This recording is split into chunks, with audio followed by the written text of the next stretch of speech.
right. What's up, everyone? Welcome back to another edition of Sports to the Wire. For those of you who are actually new to the show, I am your host, Rashid. My boy on the other side of the panel there is Beric. What's up, guys? How you guys doing?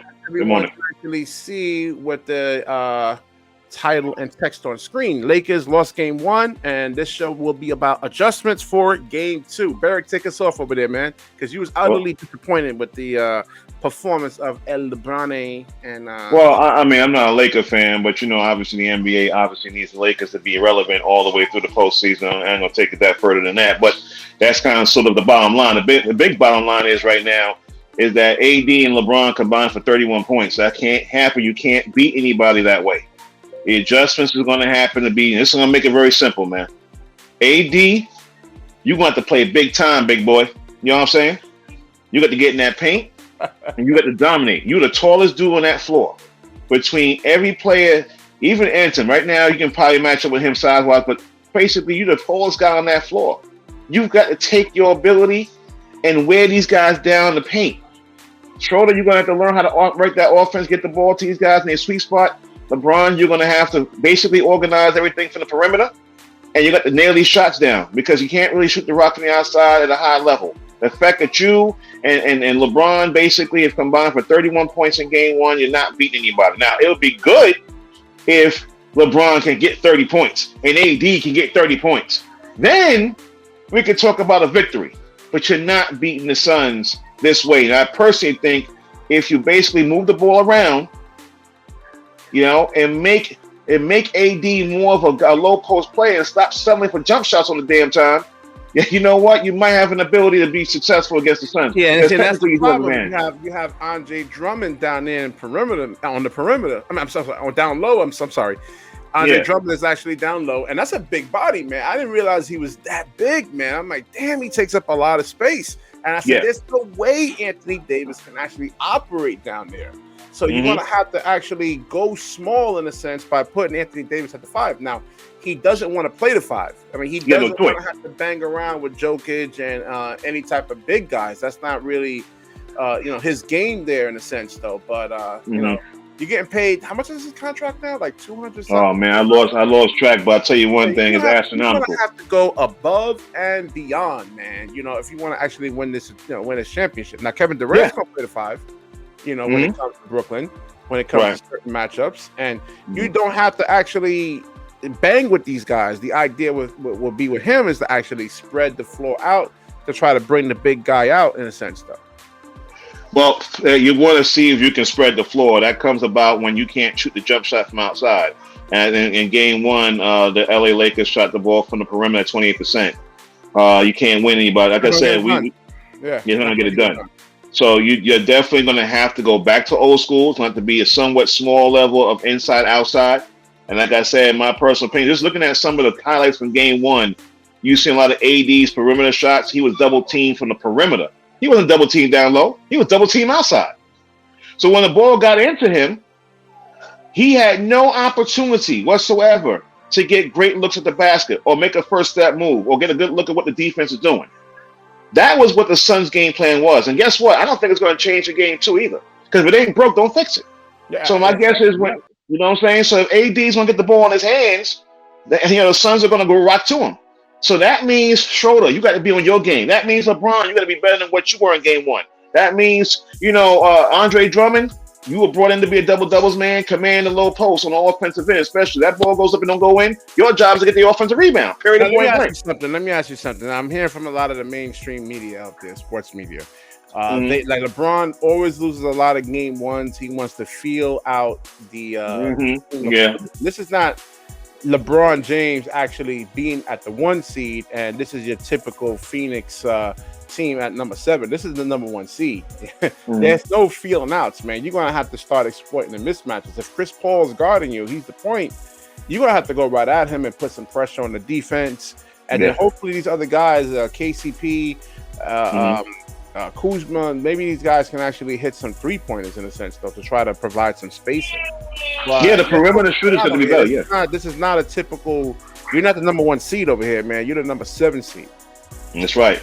Well, it's like I said, I mentioned to you yesterday privately that the Suns jumped off to that great lead in the division, when they was just sprouting around, no one was able to catch up with them, and they got that big lead in the division and in the conference, and they kind of simmered a bit, and Utah kind of, caught up to them. But, we can see how the Suns is basically orchestrated, how they're built. If you take away Booker and you can challenge CP3 around half court, throw some double teams at him, get the ball out of his hands, go out there and get the ball, go grab the ball, go challenge the ball, then you're going to have a hard time getting that offense operated. So the Lakers are going to have to make some great defensive adjustments, but I think where they have a better chance of winning is what they didn't do on offense, but they got to do an offensive game too. All right, that ball has to be on your best player's hands multitude of times. That means AD's got to be closer to the basket. Don't start shooting for 3-point shots, my brother. Get close to that basket. Make them pay in the paint. All right, LeBron hit your perimeter shot. DeAndre Ayton, man, he hasn't really been an impact player this year. He has his best game against Anthony Davis over here, man. Well, yeah, but you know what? I guess you're going to have to match up because game one didn't work out. They had a game plan for him when he touched the ball on the perimeter. They can't have that happen next time. This game two coming up, they're going to have to make sure they get Anthony Davis some better looks. And that's going to have to start with LeBron. That's going to start with Schroeder. Schroeder's going to have to make sure he gets that ball around there. If Schroeder has to recognize the defense, if you can't get the ball out. You're talking about Schroeder actually getting involved here. He's looking to get paid, man. He ain't trying to dish to nobody. My boy's looking for $100 million over here, man. He's worth $100 million. So you think he's actually going to try to make plays? No, he wants to go out there and score like 25. My brother, I hear you in part, but the other part of that concept is I'm playing devil's advocate here, man. You know what I'm saying? Yeah, I know you are. I'm gonna play along with you. If you really about that, dog, make sure you win a playoff series or two. Because I remember once when San Antonio was forming their team and they didn't have a legitimate point guard, and they wound up getting a Parker. Remember that? Yeah. And Parker was being questioned whether or not he was a good enough point guard to win a championship. Well, as time moved on, he solved that question. He turned to be a great player. I'm not saying Schroeder's that guy. They tried to bring in Jason Kidd after they actually beat them in the finals that year. Remember? Yeah. So, but you need. Parker was offended. Right. But you know what? Guess what? Now, if you're going to be a legitimate championship caliber team, you have to get great point guard play. So yes, Schroeder's going to step it up. He's got to do his thing, recognize the defense, get the ball out of his hands, make sure it's at the right play, but the thing is, you want him playing in rhythm. You don't want him like kind of breaking plays so he can actually score. That was my really worrisome about what's his name, Dennis Schroeder this year, man. He's in a contract year, and he's going to get paid, based on his production and his numbers. So that was my thing over there. Is he going to play within the realms of the offense? Well, that's what I'm talking about. He's going to have to. Like I said, recognize the defense, get the ball in the places it has to be placed, get the ball in the AD's hands. If LeBron's take over the point forward position at times and get the offense going that way, whatever it takes, but you're going to have to get this win tonight at 10 p.m. Eastern Standard Time. All right? Game 2 in Phoenix. You're going to have to get it done. If not, some people feel like they still won't be in trouble if they go down 0-2. I am on a different mindset. Okay? You cannot play this, we're going to fill him out and we'll catch him when we're going to catch him. Can't do that. Yeah, absolutely. CP3 is actually hurt. I think LeBron got hurt again.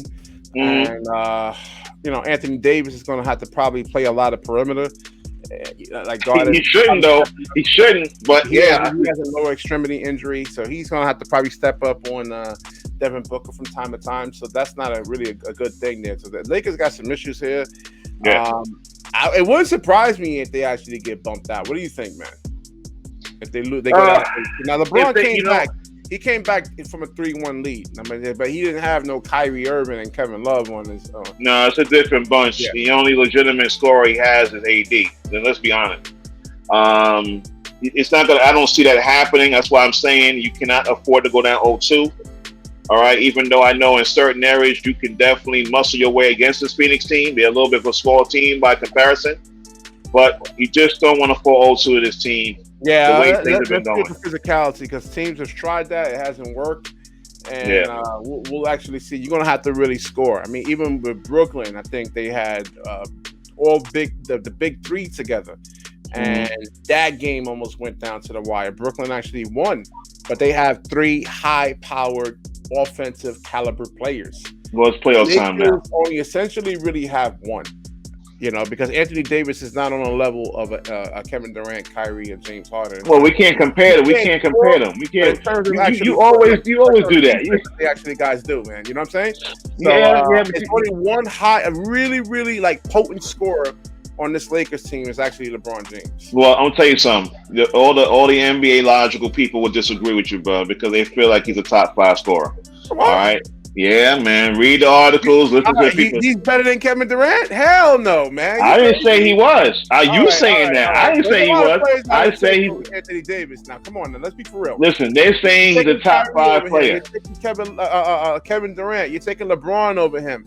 I'm even taking Chris Paul over him at 35 years old. There's a lot of players I would take over Anthony Davis. I wouldn't take CP3 because they're 2 different players. I wouldn't take CP3 could not drop 4. In terms of like, all right, we're going to measure them in terms of like, you're going to put a team together. Anthony Davis, I don't think he actually makes my third team. Honestly, I know there's better players out there that I would put for more impact. Dude, you never liked Anthony Davis. They overhype him. I mean, he's not really committed to like the gym or anything like that. I mean, he's always getting hurt. I don't know, man. I can't even. There's about 10 to 15 teams in the NBA who will take Anthony Davis to this day. You know that, and I know that. Nah, I don't think, like I said, I don't consider him a superstar player. To me, is that you can actually get your team out of the first round and by yourself without any other help. And Kevin Durant can do that. James Harden can do that. Well, I don't know. That's debatable because remember, there's been some times where you're talking about by themselves. I haven't seen that happen. When I didn't say finals. I said out the first round. I haven't seen Harden come out by himself. He can't do that. He can't get his team out the first round. He couldn't get them to the playoffs this year. These guys team up because they can't do it by themselves. Like I'm saying, Chris Bosh at the Toronto. I know exactly, but you have to at least get them out the first round. That's what I'm saying. You have to, for me to put you in that superstar category, you have to get out the first round without another, all-star caliber player. I'm not saying win a championship, but I need. Well, wait a minute, Dan. I guess then you can say Allen Houston's a superstar too, because Allen Houston got the Knicks out of the first round by himself.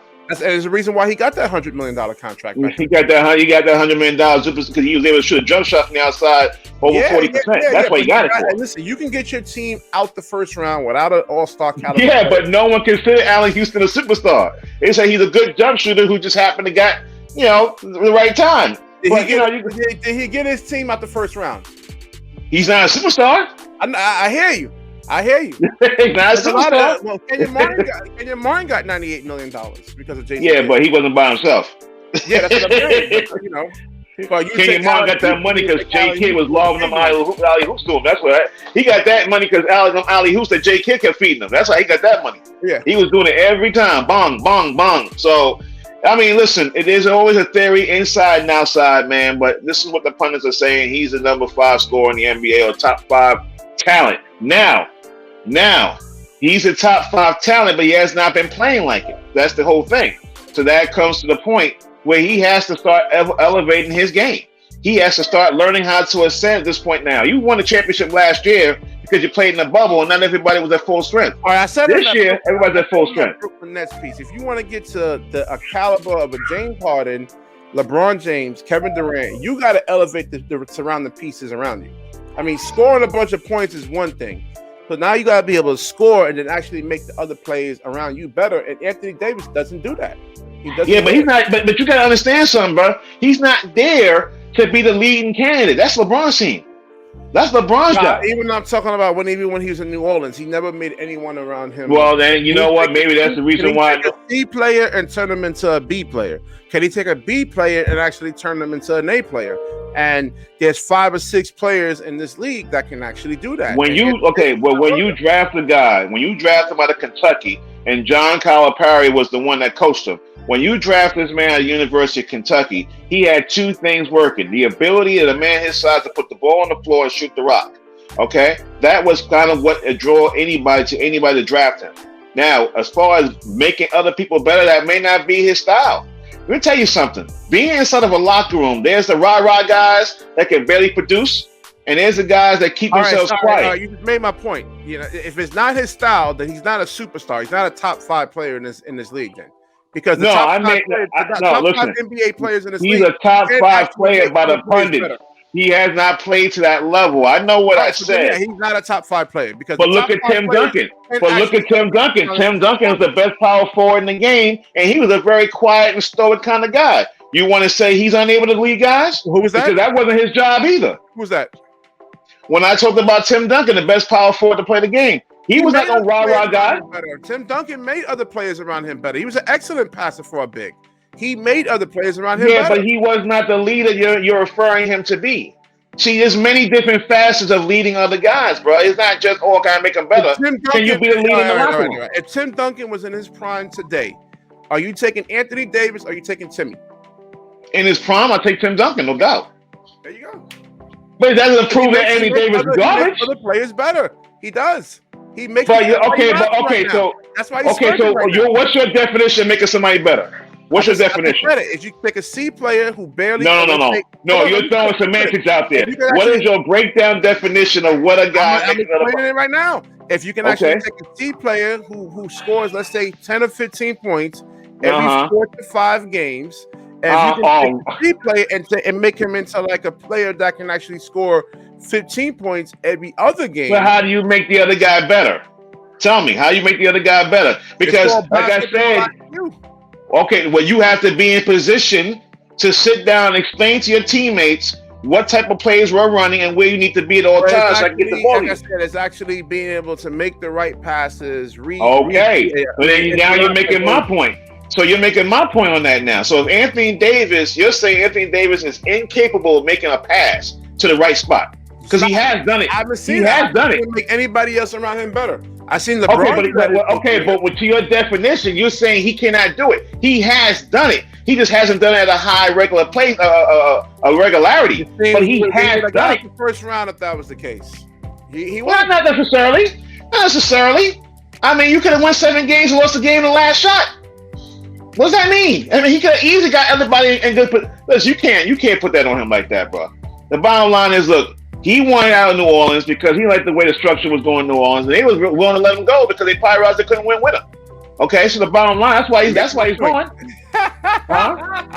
That's a mutual decision. But when you talk about making other players better, you must remember, my brother, there's many different ways of how you make your teammates better. All right, many different ways. Right, you know that. I know that. This video was supposed to be 8 minutes. We went 17 something minutes. Woo! But that's what. And the battery on the camera's dying out. So definitely perfect finish right here. If you like the video, please like, comment, subscribe. Certainly share this video. When you share, the universe certainly shares back with you. And that's a promise. All right, guys. Always a pleasure. Peace.